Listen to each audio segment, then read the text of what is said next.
Welcome to episode 166 of Auto Off Topic. What's up, Brad? Not too much, Andrew. What's going on with you? Oh, I finished up the Subaru. I got it all back together. The the WRX. Yep. Yep. Yeah, that Subaru. Not living near you. I forget what you're working on. Yeah. That had, I talked about before, had the low temperature fuel leak and smell. So the whole intake had to come off to redo the hoses and clamps because they're underneath the intake. You can't get to them with the intake on the engine because it's a boxer engine. And right, we talked about the project creep. Yep. Well, yeah, because it ended up needing. I mean, I knew going in because the radiator was leaking, and to of course take the radiator out, you might as well. It was so close to like within 15,000 miles of needing a timing belt. So I did a timing belt water pump because you would have to take the radiator out to do those things. So yeah, it kind of worked out in that sense, but then I ended up having to do like metal coolant lines and a couple of coolant hoses that were just deteriorated and like heater hoses. But it's all back together now, and the only thing I did on the way back putting it together, because it was a couple weeks apart, is I reversed the feed and the return lines after changing the fuel filter. Because they're like nearly identical. And I had a 50-50 shot and I did it backwards. So like the car wouldn't start. I was like, well, it sounds like it wants to start, but it definitely sounds like it doesn't have fuel. So maybe it's just taking a long time to fill the fuel filter because it's a big fuel filter. And I was like, no, something else is not right. And then we've got a group chat with some friends, and a bunch of them are into Subarus. So I was like, I think I did this backwards, and sure enough, I did. So we still consider them friends, even though they're all into Subarus. Yeah. Flipped it, and it worked just fine. Started right up. So the fuel filter was on backwards? No. It's a really weird setup, actually, when you look at it. The fuel filter has these two metal lines that come out of it. They're basically barbed fittings, right? And they're on opposite sides of it's like a round canister, and they go, like they come up and they like cross over in the middle and point opposite directions. So like the fuel coming in from the fuel tank goes into the line that is technically at the front of the car, the way the fuel filter sits, and then the fuel line going out to the fuel rail sits towards the firewall. So they kind of like cross over. And they actually have them stamped on the filter in and out. But then on the rail, it's just three vertical lines. The bottom one is a vacuum, like a return, like a vapor return. And then the two on the top are the feed and the return, but they're both the same diameter, and there's no marking on them what they are. My only tip-off was, if I didn't have the ability to ask people, is that the feed line like didn't fit, like it didn't lay down correctly. You know, from years and years and years, it had the nice like a curve to it, and it was like interfering with like the washer bottle. And I was like, I don't think that's where that was, because it wouldn't have laid that far over and been bent at a weird angle. And then they just need to be flipped. Okay, and now you had the issue with the intake tube too. Was that part of that same? Oh yeah. Being flipped, or no. So the intake tube to the turbo was old, the original one, and it ripped at the part where it goes onto the turbo. They just deteriorate from like heat and use and whatever.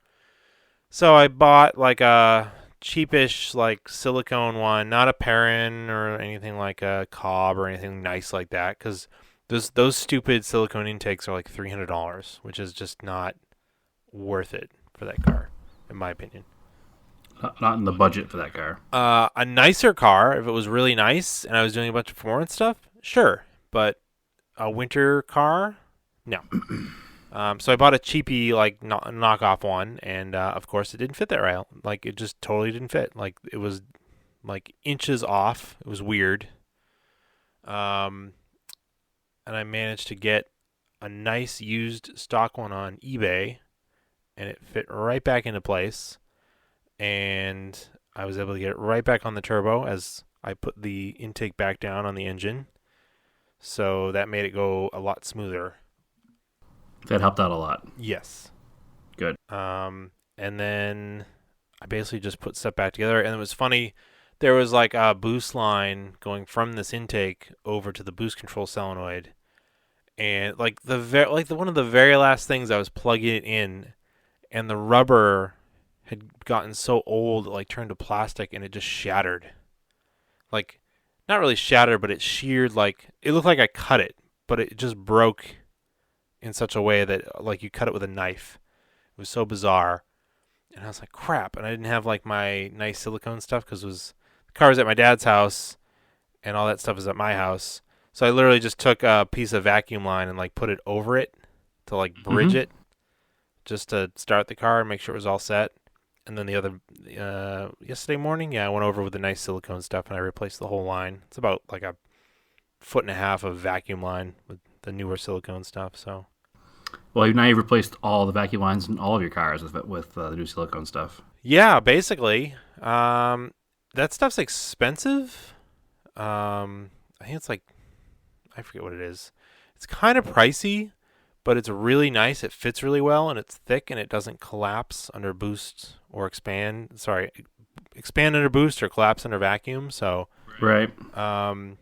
yeah, I've gone through all the cars with it. So, all the turbocharged cars, which is three. Yeah, all the cars that you work on. Yeah.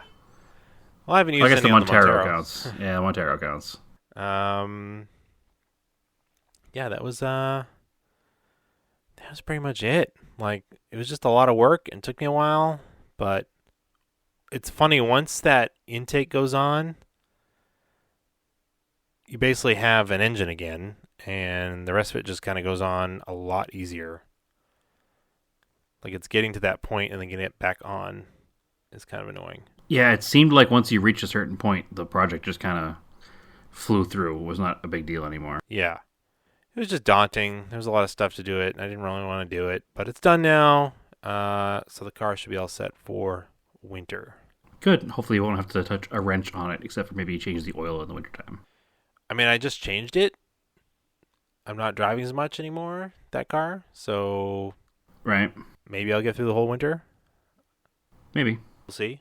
I haven't really done any other project car stuff. Just been getting that wrapped up. I was gonna bring the Talon over now, because it has not snowed yet. There's no Yeah, my salt or anything. fingers are crossed. It won't snow before Thanksgiving this year. Yeah, Because I'll be out there at Thanksgiving, and I'm hoping to take the Colt out a few times, or just use it as a daily driver while I'm there. Because yeah, it has not snowed yet, and I'm hoping it does not, at least until Thanksgiving, or after Thanksgiving, I should say. yeah. Maybe if you've got half a day or something, we can work on the floor of the steering. Yeah, possibly. We'll see. I have plates for it, which I can send you if you want them. Oh, cool. Yeah, it's registered. It's registered and insured. So But yeah, I was gonna bring the Talon over to the garage, and I've got the new wideband for it. mm-hmm. I've got a first generation PLX Devices wideband, so it's almost like 15 years old now. Right. And I was actually trying to put it. Have you had it for 15 years, just sitting around? No, Okay. it's in the car, and it has like just a regular gauge, and it was supposed to be like a 52 millimeter gauge, and it must have been like a little bit off, and it didn't quite fit in the gauge pot I had, and I tried to push it through, and it shattered. So it's just been That's right broken. too. I remember that. Yeah. And then come to find, so I've got a new one, a Generation 4. It's got like this. It's got like peak hold, and like it's a touch screen, and it'll give you like the indication of how good the O2 sensor is, like a percentage of life left. Um, and I'm gonna just install that. And then it was funny because I tried it in the gauge pod, and it's actually too loose. It's like weird. Hmm. So I think just probably a couple zip ties behind it will like around the Hold it in place. yeah. So that should do it. But yeah, I'll try to get to that, and then maybe if I'm feeling feisty, I'll try to put the intercooler in, but probably not. Just do the O2 sensor for now. Yeah. Well, winter project. I have plates for the Stenarian, so you can play with that. We may play with it while I'm there for sure. But I haven't done anything here because obviously I don't have a garage here yet. And knock on wood, nothing has been needed any surfacing. I have the Eclipse here now, so I do need to change the oil, but I haven't done it, so we can't talk about that. So I've just been doing Arizona things. I have gone to a few car events. Yeah, what'd you do? I went to my first Arizona wintertime car show, which is New England springtime car show. I don't remember the name of the show. It was it was in downtown Phoenix. But the variety and the kinds of cars that come out for these kinds of shows here are very different than back at home. There's a lot more modified cars and a lot less stock stuff. At least at this kind of a show. I'm not sure what the exact thing was. I mean, there was everything there from traditional mini trucks to traditional 70s style street freaks to traditional customs, lowriders. I'm going to use the word traditional over and over again. Traditional lowriders. They had a hopping contest and a burnout contest. And it was all right in downtown Phoenix. It was kind of neat, actually. It was a little bit more... There's a lot more going on than there is going on in a New England car show. Oh, that's cool. Just because there's so much more car culture, so many more elements of car culture kind of combined. So, I walked up to this 52, I think, Pontiac, that I fell in love with. It was a suede green on air ride on the ground. I think it had sombrero hubcaps, but it had the suede green paint, but a metallic deep green roof on it. And I walked up to it expecting it to be a younger person's car, and it was a 70-year-old guy driving the car, which was odd to me because that's not the kind of vehicle that we would have at a car show in New England. But anyway, it was the kind of car you'd expect a younger person to drive. It was very I don't know, because I'm just used to the older crowd being into the fully restored stock cars, and it was just neat to see something that I didn't expect. There was your favorite, the Smith Ute Company Volkswagen Jetta turned into a pickup truck, but obviously that's not something you care about. Nope. But cool mini trucks, like I said, they had that the traditional mini truck style, it was a 70s Datsun pickup that somebody in the 80s had probably cut the roof off of, and then they had body dropped it down over the frame and taken the fender wells out and had to cut a hole in the hood because the engine was so much higher. But it was all finished in super high quality showpiece kind of vehicle. But yeah, there's just a variety of stuff there was really cool. And the only thing that I really strongly disliked about this event was I think that they stole the DJ from the old car show days and the Wednesday nights in Boston. Yeah. Because it was this woman who was super high pitched, sang things and yelled things into the microphone, and it was pretty terrible. But other than that, it was a pretty amazing time. And I can't wait to bring more people out to these shows out here, people from the East Coast. When you're here visiting sometime and they have one of these kinds of shows, it's a lot of fun. There's a lot more going on. There were vendors, and there was a snow cone maker, and it was $1 snow cone, and I was all right, cool, we'll get snow cones today. It didn't have the vibe of the stuffed shirt New England car show kind of feel. It was way more low key, way more just fun.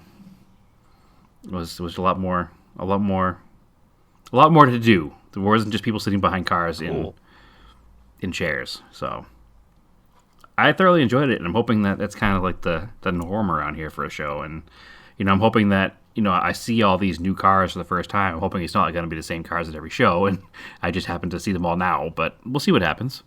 But I'm looking forward to the winter here because that's the big time for cars here. So we'll see what happens between now and then, I guess. Yeah, definitely share some pictures of that to the Instagram page so we can see it. I've been meaning to for a few days. We had some visitors here. Yeah, I've been meaning to for a few days. We had some visitors here for the past 5 days, so we were kind of busy out and about doing touristy things, and haven't really been had any downtime, so tonight's really the first night of Yep. downtime, and we're recording the podcast. So I'll try to post some stuff tomorrow.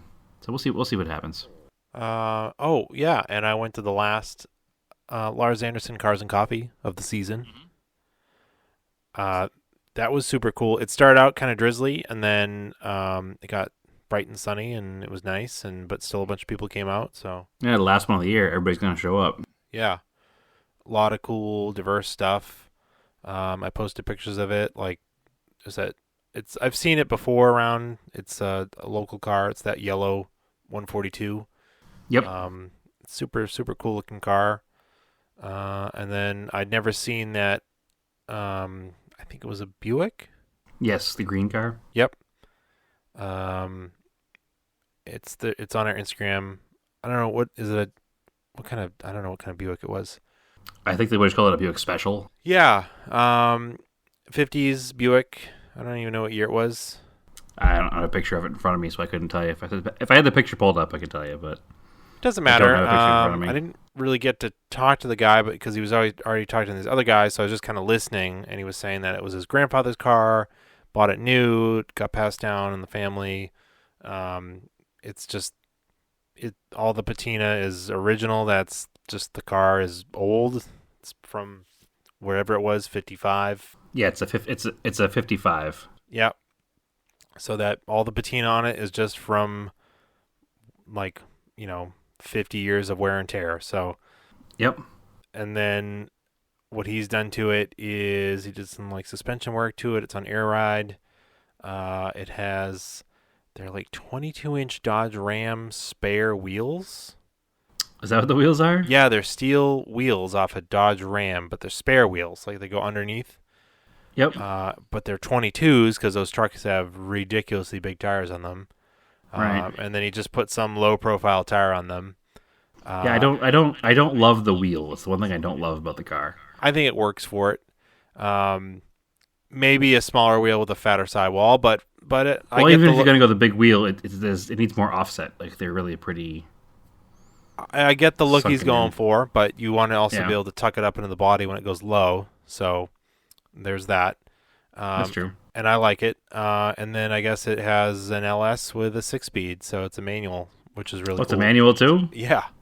Wow, I dig that. Then that's really cool. Yeah, that's why I was like, this car is really, really cool. I mean, it was surrounded by all these supercars, and I was like, I don't care. This car is way cooler. Yeah. Because there's nothing to me more boring than a bunch of brand new supercars all together. Because it's just like you can just go out and just buy one. Yeah. So that's a Buick Special. Yeah. It's a 55 Buick Special. His Instagram, if you guys want to look at the car, obviously you can look at it on our Instagram, but his is BERN ITUP 55. So Burn It Up 55. I think his last name is Burn. Yeah. So Burn Year. Yep. So it's a really neat car, and it's definitely the kind of thing that you see built on in like the West Coast, like California style build, but it's in Boston, Massachusetts. So it's really neat. Yeah, it was very, very cool. Big fan. Big fan. Mm-hmm. Yeah, I mean, that's probably, and I was just kind of like, kind of jealous. I was like thinking about you. I was like, oh man, like I'm just getting in the swing of like going to events, and now it's almost wintertime. So, Yep. so that's kind of a bummer. But Everybody move here. It's fine. yeah, There's plenty of space. They're building new places here all the time. but I did pick up a video game for the winter called Wreckfest. Okay. And I think I sent you the trailer for it. It's a demo derby game. I Okay. mean, They've existed before. Yeah, I'm finding it more fun though than Forza right now because it's literally like you don't even have to think that hard about it. Like car tuning is like 4 sliders, and everything is like they did a perfect job replicating. None of the cars are licensed, but they're clearly you can tell what they are. They're like close enough. Yeah, they're like a Grand Theft Auto type cars, right? You can definitely tell what they are. Yep. And probably even a little better than that. And then they've got all like the patina of like a banger race car or like a demo derby car. and you can modify them in like that way too. So you can like put different bumpers on them and like have the fenders cut and like run headers out of the hood. And like I have one that looks like a Saab 99, and I painted it like a powder blue, and it says like I am the hammer on like spray paint. It's one of their pre-made like things, and then you can add like goofy things to get like a blow up hot dog on the roof. Like it's just like super super silly, but it's really fun. I like it. I like it. Yeah, and I haven't tried multiplayer in it yet, but it's like just you don't have to think that hard about it.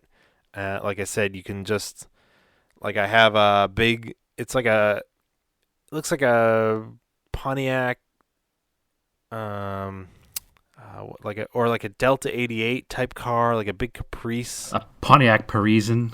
Yeah, it's like that type of car. And you can just like you turn the slider, and it's just like you can have open diff, limited slip, locked. So I'm like locked, and then you have like soft suspension. You can set it up, and then the things just like drift around these dirt courses. It's like super super fun. Game's only $30, huh? I guess I might have to pick it up. I mean, it's literally like you just don't even have to think that hard about it, and you just play it. Some of the demo stuff is kind of hard because you actually have to drive like you're in a demo derby and like reverse into things. Like if you're doing the head-to-head like demo derby, because your car will instantly get destroyed if you just keep smashing in the front of stuff. Yeah, well, just like in real life. So, I mean, the physics for like a demo derby game seem pretty realistic. Yeah, I mean, I'm looking at pictures of it right now. It definitely looks fun. I see the car you're talking about. It definitely looks like a Caprice. Right? And like Yeah, the and Saab. there's like a '70s Firebird looking car, Yeah. and like a '90s Fiat looking car. There's I think it's like a Swedish game or a Norwegian game or something. There's like a Mach 1 Escort looking car. Yep. And a definite like 75 El Camino and a 57 Chevy. Yep, and there's a like a Hakasuka. Hakasuka. Yeah. Yeah. And a Mustang. Yeah, I'm into this. I'll pick this up. Yeah, and I think there's like maybe later on there's like maybe you can get school buses in there because it's definitely like a challenge. I see school buses and I see Blazers and like RVs. Yeah, I'm into this. I mean, it's like figure eight races. Like I started one race. I didn't realize it was a figure eight course, and I was like driving across this part of it, and all of a sudden the car was like flipping and rolling in the air. I was like, "What happened?" And then I realized it was a figure eight course. Yeah, and I got T-boned midair. There's double decker cars. Yeah. Yeah, I'm definitely into this. Yeah. All right, I'll drop $30 maybe this weekend and pick it up. We'll see what happens. Yeah, and then we can play online. We can do some multiplayer. So that'll be super fun. As far as like indoor stuff, but let's see, we've got some Craig Don't Tell Me we can do. We do have a few this week, and I did look up some neat things.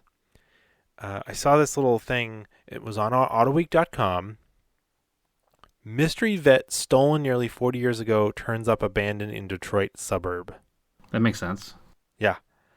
It was a 1980 Corvette. 81. They started looking at it and realized the VIN plate was faked, and then found the secondary VIN plate and discovered it had been stolen from Pontiac, Michigan. How long ago? 38 years ago. Okay. So they're trying to find the original owner, and it only has 11,000 miles on it. That's bizarre. So they're like, did somebody just have this in storage for this long and then decided to offload it, and somebody else bought it and realized they bought a stolen Corvette and like dumped it? Or they just like somebody found it, figured out what it was, and just decided to get rid of it so they wouldn't be attached to it or something? Somebody's dad had it in the storage unit forever. Probably. And then the dad died, and the kid was like, oh crap, this thing. Or dad's still alive, but he's old.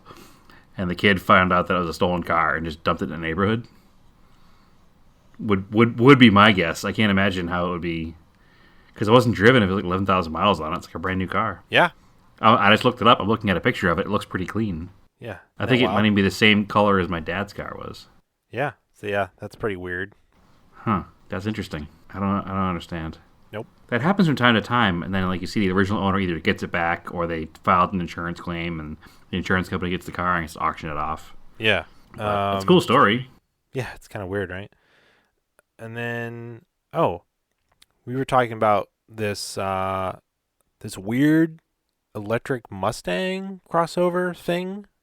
Yep. Um, Is it happening? it's coming out at the LA Auto Show on the 17th of November. Okay. But if you go to carandriver.com, they have some supposed stolen CAD images of it.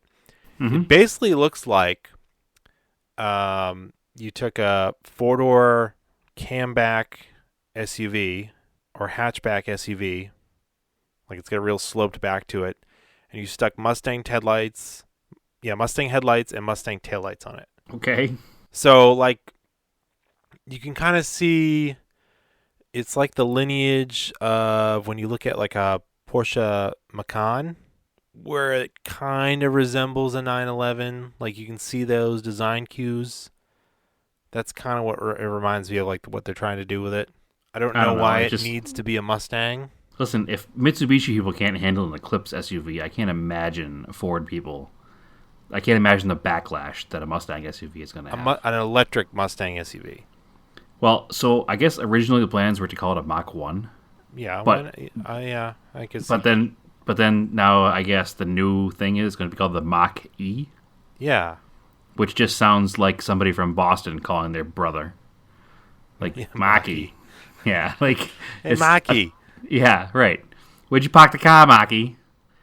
So Um, it's not good either way. well, I like the idea of this electric vehicle. I don't know why it needs to be a Mustang, though. I mean, it's really It cool. should be like an E Explorer or an Explorer E. Yeah, or like a Bronco E. Yeah. That would be kind of cool. If you're going for name recognition, I think the Explorer has the best name recognition right now because when the Bronco went out, the Bronco was still a proper off-road vehicle, and the Explorer has successfully morphed from kind of like a Ford Ranger with a cap on it yeah, to an actual like competitive, decent, like mostly on-road, tall car. So I think the Explorer definitely fits in better, and I think that if you called it the Explorer E or the E Explorer or I don't know, just anything but lowercase I Explorer, and it would be fine. And that would be the car that nobody would complain about. People would be like, yeah, electric cars are a thing now. Ford should be making them. Here's their electric SUV. So that would make sense to me. I think bringing out a brand new car with all this new technology and all of this new. This basically a whole new place for Ford to go. Because have they released a full electric car before? I don't think Ford has. I think it's just been hybrids. They had the C-Max was a hybrid and the Yeah, Fusion hybrid, but I don't think that using the brand recognition of Mustang is going to be successful for them. The same way that using the brand recognition of Eclipse didn't help sell Eclipse crosses. just It didn't. confuse people. It just confused people. In fact, the Eclipse Cross is a brand new, fully designed from the ground up vehicle, and it's still being outsold by the Outlander Sport. Because, in So my opinion, they look too close they're the same together. car, yeah. They occupy the same segment. They should have Mm-hmm. discontinued the Outlander Sport. Right. Or just redesigned it and made the Eclipse Cross the Outlander Sport. Exactly. So whatever, but that's the same problem I foresee with this Mustang Mach. The same problem I see with Mach-E the Mustang. Yeah. Coming down the bike here, like it's not going to have any kind of panache to anybody who wants to own one. I don't understand. Make an electric Explorer. Done. Fin out the door. Yeah, I think here's a lot of the problem that we see. So, new cars are kind of like the flat screen TV issue, right? You've probably got a flat. I know you have a flat screen TV. I have a flat screen TV. You and I are not TV enthusiasts, so flat screen TV and HD TV, like they look great, and I can't foresee any reason why I would need to change that TV at all. So if you're going to come out with a new electric vehicle like this, I know you're trying to get me with brand recognition, but like I think the marketing department is muddling up these great exercises in engineering that they're trying to get out to the public. And they need to come up with some way to get these vehicles out on the road, to get people to buy them and get used to them, and they'll get better, and people will get more accustomed to them, and people will be more into them. Like, I'm sure it's going to be a great vehicle, but will it sell because it's not really a Mustang? So you're not necessarily going to get Mustang buyers. You're not going to get any Mustang buyer. Nobody's going to cross shop. Oh, do I want to buy a new 5-liter Mustang GT or an electric SUV? There's no cross shopper there.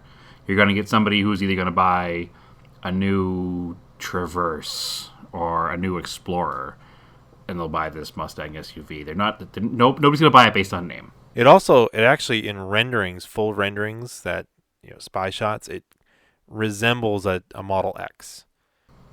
So I'm just more upset that people who do buy it are going to drive it to car shows because it's a Mustang. And it's going to be parked amongst rows of new Challengers, new Mustangs, and new Camaros. Yeah, I mean it is possibly a significant car, but will it be? It's not significant enough right now. It is a very significant car if it occupies the same space as a Model X, and it's Yes. coming from a major American manufacturer. That definitely is a significant vehicle. If it sells, and if it's good, it will be a huge step forward for electric cars. Period. There's no question about that.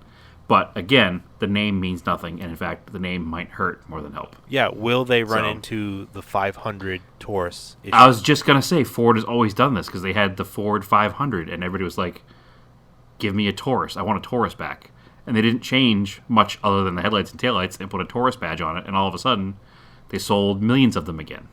Yeah. Or the Ford Freestyle. They were like, nobody's buying a Ford Freestyle. Oh, well, now it's called the Taurus X. And people were like, all right, I'm in. I'll buy this. So Ford has a terrible history of bad names. Like, they came out with a really good hybrid vehicle, and they called it the C-Max, which that name meant nothing to anybody. It doesn't. It doesn't tell me that that's an electric vehicle. No, nothing. Yeah. I knew it was like a tall, like, It was a Ford door. It was a Ford Prius. Yeah. It was a Ford Prius V, is basically what it was. Yeah. But to the outside consumer, nobody knew what it was because it was just the C-Max. It should have had something that was like, I don't know, hybrid related, but certainly not been called like the Pinto or the Mustang because it's not that vehicle. I don't know. I don't get mad at companies for reusing old names. I know some people are like, oh, the Eclipse Cross. It's a shame they sullied the Eclipse name by turning it SUV, but they didn't. They call it the Eclipse Cross.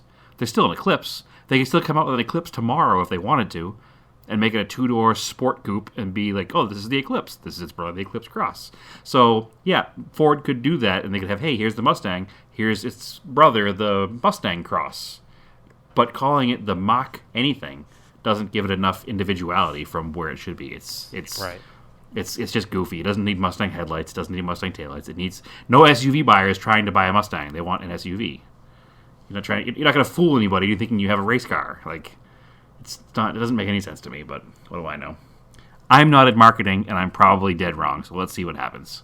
I know. I want well-engineered electric cars to succeed, but I just worry that by naming it this weird name, it's not going to. Right. It's going to be a niche thing. It's going to be oh yeah, that was a thing 5 years ago. And it's going to be a annoying guy at the Cars and Coffee that stands by it and goes, "Guys, any questions? Yeah. Can I answer any questions?" So that's all it's going to be, this car. It's dumb. I don't understand it. But again, maybe I'm dead wrong, and I'm not in marketing, and I just basically said if they called it the Mustang Cross, I'd be fine with it. So who knows? Also interesting, I read, I believe it was on Jalopnik, that amongst manufacturers dropping sedans, Nissan is actually releasing a new Versa, which is a boring little car, but they are building a small sedan. So I guess It's that's the worst. It's like the worst sedan, right? It's the worst small car on the market. Yeah. By far. But it exists, and it seems like sedans and even hatchbacks are quickly disappearing. All I know is that I rented a Versa in Dallas, and my misaligned 71 NSU had better on-center steering feel than that car does. It's Yeah. numb for like 2.5 inches of movement in the steering wheel. It doesn't do anything. You can't drive the car straight on the road. It wanders because there's no dead center point. It's a terrible car. Yeah. No, I'm just because like I'm kind of starting to look for cars to replace the Subaru in the springtime, and there's not many sedans or wagons left on the market. No, there's really not. Actually, Volkswagen's dropping the Golf wagon too. Yes, I don't know if they're dropping it for 2020. Yeah, see, I have to I, like pay I know. attention I to know the that writing's on the wall at least. because I might not be able to wait to get one, or I might just have to go with a GTI. I must have to go with a GTI, but Yeah. that might be like the only option for a little hatchback with a manual transmission. Mazda 3 still has a manual transmission. Yeah, but I don't like the way the new Mazda 3s look. No, but they drive real nice. Yeah, but they're like the newest new one is like kind of ugly. It's not really. It's kind of frumpy looking. It was like I think like one The quarter redesign panel's weird. before this. It was pretty good looking, and then they redesigned it again, and it's like, The pillar behind the rear door, the sail panel, the C pillar, yeah. is kind of weird looking. Where That's the awkward part. the Golf GTI is still a very handsome looking car. Yeah, it's still a Golf, clearly. Exactly. Yeah. That's kind of what I like about it. So I think you should just get like a '92 Civic and call it a day. I should. Yeah. A real rotted out. I should go No, come out to older- Phoenix and buy one out here. older and more rotted than what I currently have. Yes, that is the Brad DeSantis way of car buying. All right, we'll do some Craig, don't tell me. Sure. Would you like to start, or would you like me to start? I'll start. Okay, go ahead. I got one queued up here. This should be a fun one. I think you'll get it. I'm going to skip the beginning because it'll give it away. 5-speed manual transmission, parentheses conversion. Many engine and suspension performance mods. Fast, loud, sticks to the road like glue. Truly one of a kind. This model was only made for 1 year. The original blank and only imported in North America with automatic transmission. Alcantara interior. In great shape. No tears or rips. RS6. No. Could be restored, but awful fun as is. Body has no rust, but original paint is typical for an older blank. So is it a sporting version of a normal car? So Yes. it was only made 1 year. Was the basic car made for more than 1 year, and this performance version was only 1 year? Yes. And what country did it come from? It's Europe. Okay. I'll give you the continent. Oh, is it an X-Type? X-Type R? Nope. Do I have the right manufacturer? No. Huh. How many cylinders does the car have? This is going to really narrow it down. 5. Oh. Well, my original guess was an RS6. But now I'm going to say it's a Volvo. Because the only two manufacturers were Volvos and Audi with 5 cylinders, really. So if it must be an 850R. Yeah, so here's the... But so it's a T5R yellow wagon or something in that range. Yeah, that's the caveat. So it's black, but you're right. It's a 95 T5R. That's where he gets away with the 1 year only. Right, because the R came over here for a lot, but the T5R was a 1 year only. That was basically the launch year. And then after that, 96 through 97, they were just Rs. just R. Yep. That's the little workaround to get it to be only. 1 year But only. This one's pretty cool. It's locally. It's got $8,900 with a manual swap. I mean, is there a reason it's not in Jordan's driveway yet? You know what? It's not a wagon. It's a sedan. Okay. But yeah, the paint's pretty terrible. Like the black is like all peeling. Yeah, they all were. I don't know why. All right. That seemed like a worldwide issue with black paint or something at that time frame. Yeah, white paint and black paint, the basic two colors, had some issues in the 90s. All right. You got one for all me? right. I have one here for you, sir. And obviously the listeners should be playing along. This is a blank automatic 33,000 original miles. Not to be confused with fake miles. So this is a blank automatic transmission. Bulletproof 6-cylinder engine. 33,900 original miles. completely set up and geared for proper off-roading. This has everything, including an awesome sound system. Hard to find with this low mileage. Serious people only.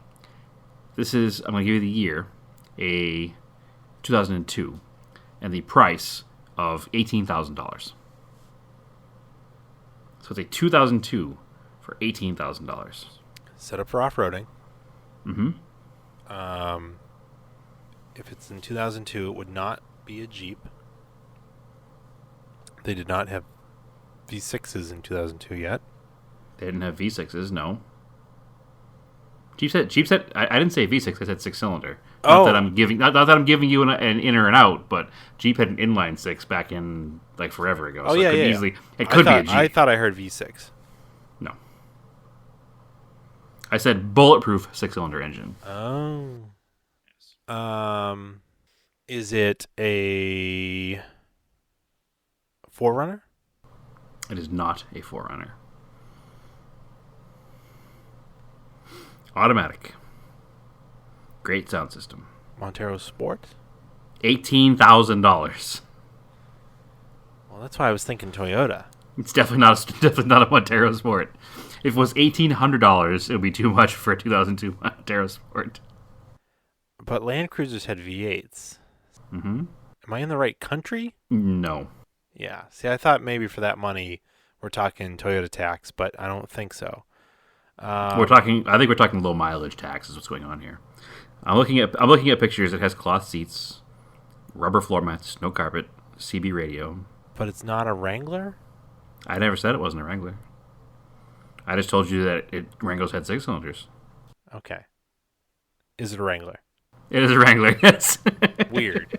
I mean, that was my initial thing, but I thought it was too easy. That's why I steer away from it. The only reason I brought it up was because it has $18,000 asking price on a 2002 Wrangler. That is true. That is kind of bananas because you can buy like a 2015 Wrangler. I mean, still a 2015 Wrangler for $18,000 is kind of crazy, but that's what they go for. That's what they go for, yeah. So I mean, it says set up for off-roading. It doesn't say anything about the gearing. I don't see anything changed. And it also says awesome sound system, and it literally has exposed speakers everywhere, like no speaker grills or covers or anything. So it's pretty janky. So, yeah. That sounds like an Arizona vehicle.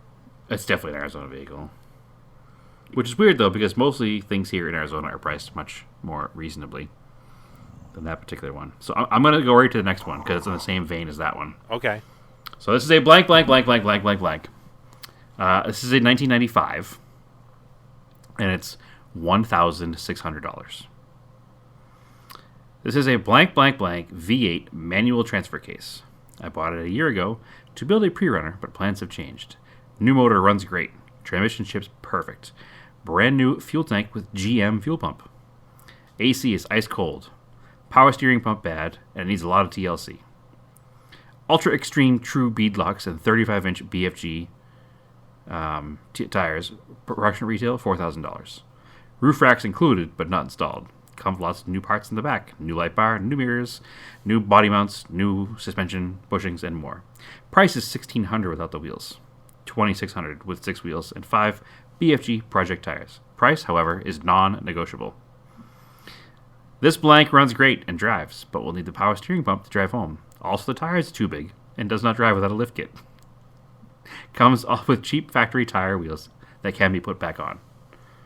So, you have a V8, a manual transfer case, was going to be a pre-runner, has a new engine, has a new fuel tank, and a new GM fuel pump with AC. It sounds pretty cool. Like, maybe I'd be into it. You would definitely be into it.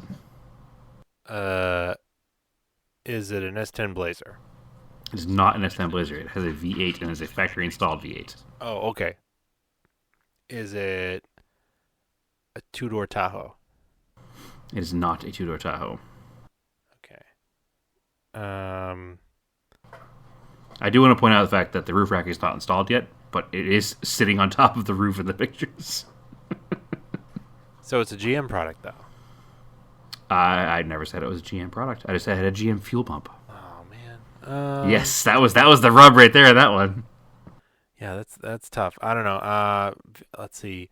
Factory V8 with the transfer case. Did you say what year it was?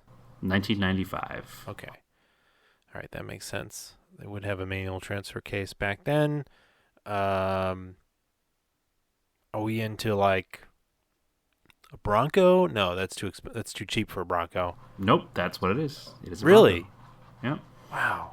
I just sent you the listing, and for I would pay the 2,600 to get the correct wheels and tires with it, because it looks badass. So it is a '95 Bronco, white on white with a white roof, full OJ style, Eddie Bauer. So it's pretty killer. I'm That seems totally really into cheap it. for that. Welcome to Arizona, See, where vehicles are usually that cheap, not $33,000 for an '02 Wrangler. I should have went earlier with Ford because when you said failed power steering pump. That's kind of what popped in my head because '90s Fords power steering pumps were not yeah. good. Yeah, we always knew when your mom was driving down the street coming home because she had that Mercury Sable with the power steering pump. Yeah, or our buddy with his Fox body. Yep. Is It that was a your supercharger? mom. No, it's a Yeah. Fox body. Or our parents' friend who also had a Toro station wagon. Yeah. All right. Your turn. I have two more after that. All right. I just have these two. So I'll read part of the title because it's great.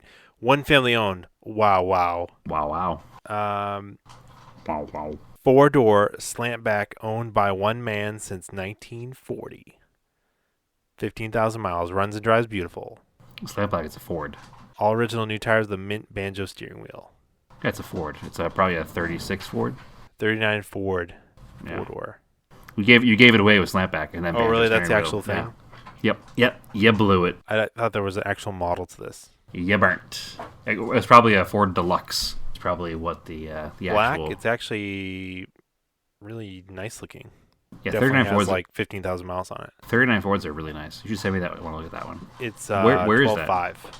It's a good price too. Well, yeah, these things are not worth anything to anyone anymore because who the hell wants it? I want it. All right, I have two more. All right. Start with this 19 blankety blank. So, I'm going to give you the year and the price because it's going to give you maybe a better idea. I know sometimes we don't do that, but we do in this one.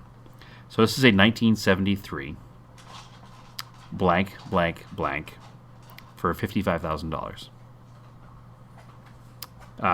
Interior features seats upholstered in black vinyl with basket weave inserts and salt and pepper carpets. 4 windows are powered and feature no B-pillar. The seller has added a new shifter and handbrake and was overhauled in 2009. The wood veneer on the dashboard extends to the door panels and rear seats. The seller fitted a phone adapter into the factory AM/FM head unit and installed new speakers. The heater blower motor was replaced. The trunk-mounted toolkit is said to be complete, although the case is cracked. Service included water pump, thermostat, hoses and belts, fan clutch master and slave, cylinder head bolts torqued, valve and timing adjustments. 20,122 miles. So it's 1973. 4 windows down. No pillarless coupe. 55 grand. Manual transmission.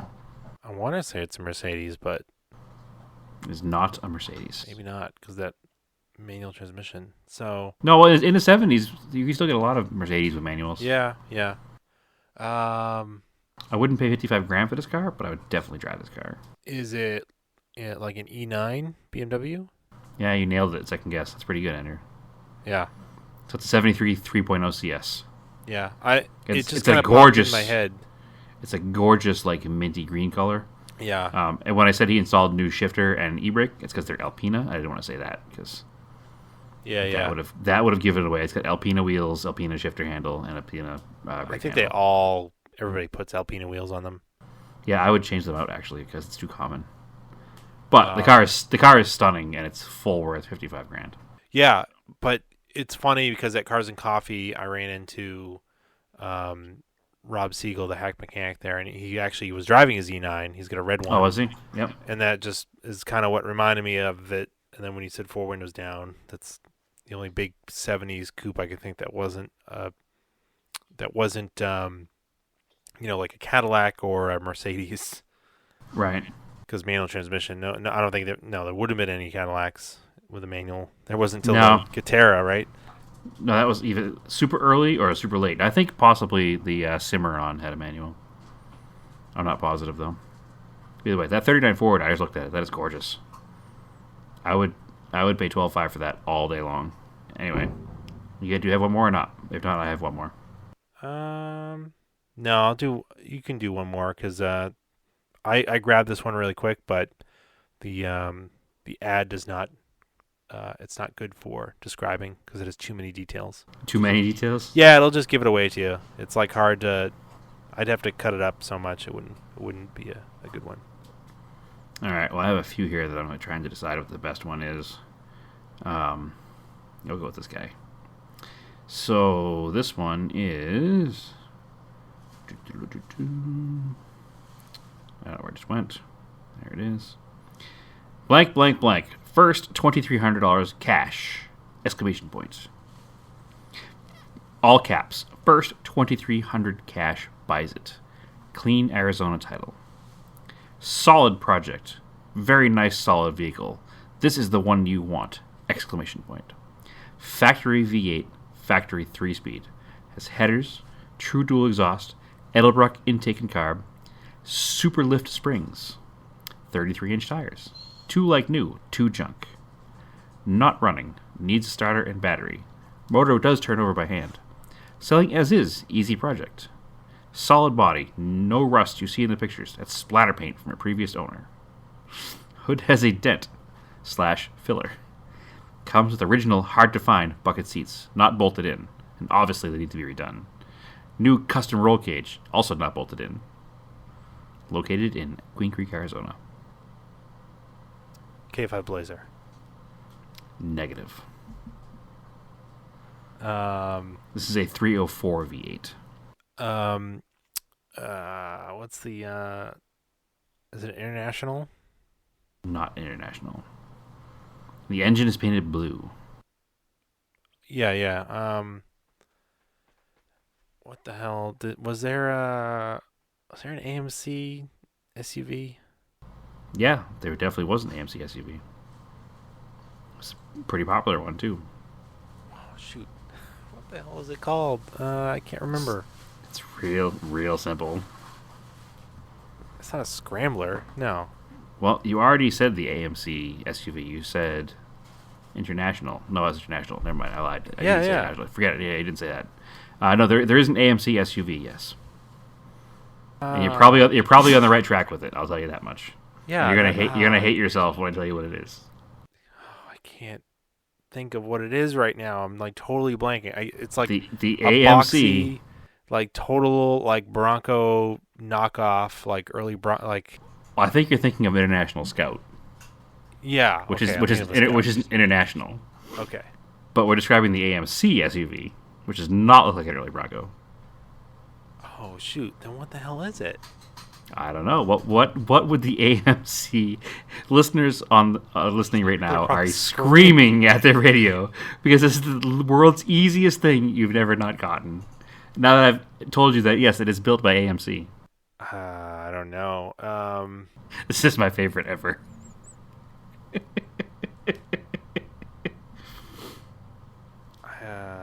It's not.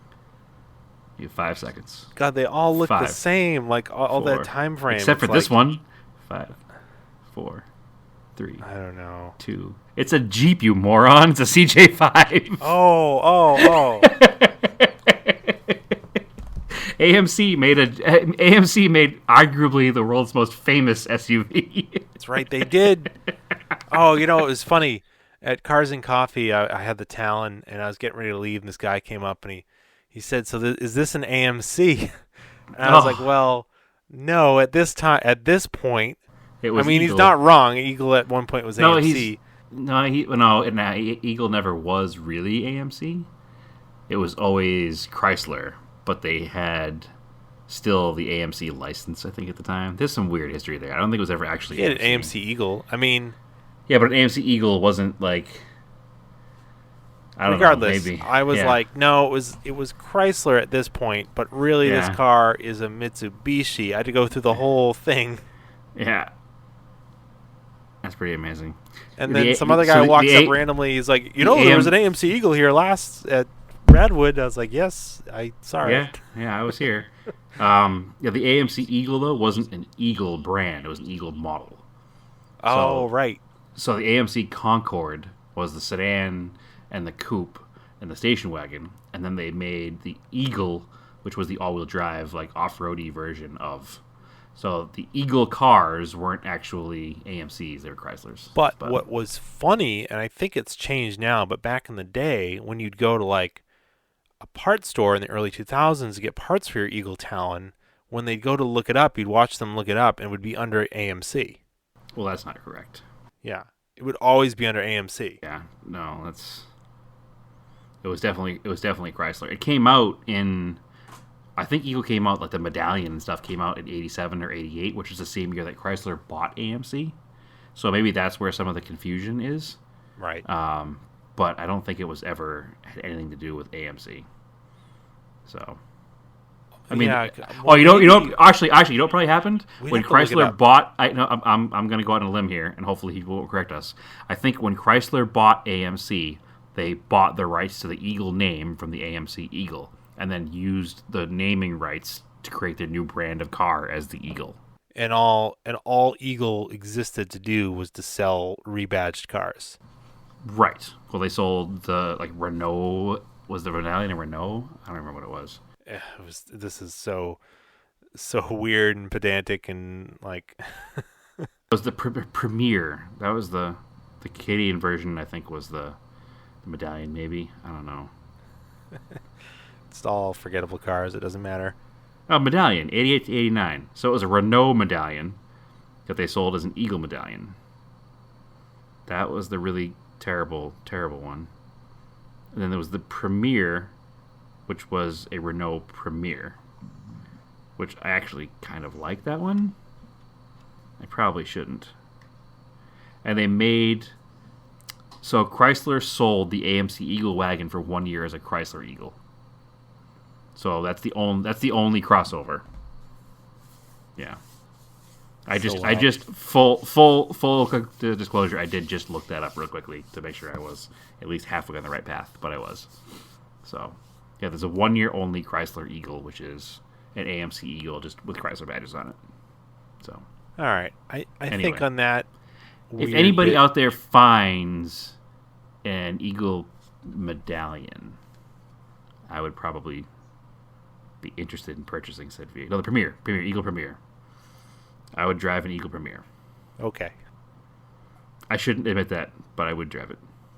All right. I think on that note, I think we can call this a podcast. Yeah, I've been talking too long because I want an Eagle Premier now. All Or do I right. want a Medallion? Because the Medallion came with a manual transmission. I don't remember. Maybe I want a Medallion. Maybe I don't want any of them. I don't want you to have any of them. Well, the good thing is I live 3,000 miles away from you, so you won't have to work on either of them anymore. All right. Fair enough. Yeah. Anyway. All right. Oh, Cool. no, the Eagle... Oh, hold on. No, we have to get this correct. So the Eagle Medallion was a rebadged Renault. The Eagle Premier, however, was designed by AMC. And then when Chrysler bought AMC, they bought the rights to the Premier, but they also sold it as a Renault because of an outstanding deal with Eagle. I mean, with AMC. So Cool. Good job. listen, I want one. I want one bad because it's a Gagaro design, and it's really neat looking. And I mean, it comes with a ZF transmission, so how bad can it be? And it comes with the same V6 that came in so many other terrible cars, the Renault PRV. I like how a lot of people justify buying certain crummy cars because they're like, it's a Gagaro design. It is a Gagaro design. Well, it's designed by Gagaro and Dick Teague. Like, that could be like on a t-shirt. It's a Gagaro design. Yeah, well, I'm into it, so it's fine. But All Dick right. Teague also is involved with it. So he designed the Grand Cherokee. Okay. He designed the Neon, the Grand Cherokee, the Gremlin, all the good cars. Well, I will say the neon. No, the neon and the Grand Cherokee are kind of iconic designs for the '90s. You know, and the Pacer and the Gremlin are very iconic designs of the '70s. This is true. This is true. He designed those. But most importantly, he designed the AMX, which is one of my all time favorite cars. Like for real, like the '70 AMX, the little short little two seat muscle car. Yes, That's a Dick Teague design, and that's one of my all time favorite cars. And it's really the only reason I know who Dick Teague is. I don't know him for penning the Premier, but I do know him for drawing the AMX. yeah, and for like iconic '70s cars, like that is one of them. Like the Yeah, as far as American '70s cars, that was a really, really good looking design and really unique design. yep, very European. Compared to what other manufacturers in the U.S. were Yeah. making. So That someday in the distant future there'll be a AMX in my garage someday. So that's all. all right. Now that we've cleared that up, you can go follow the podcast on Facebook, Auto Off Topic Podcast. For Follow all the us pictures on of Eagle Instagram premieres you can handle. at Raced in Anger, and follow the podcast on Instagram at Auto Off Topic. And Brad, where do you think I find you? They can find my personal Instagram at TSISS350. All right, cool. Keep your cars analog and aim for the roses.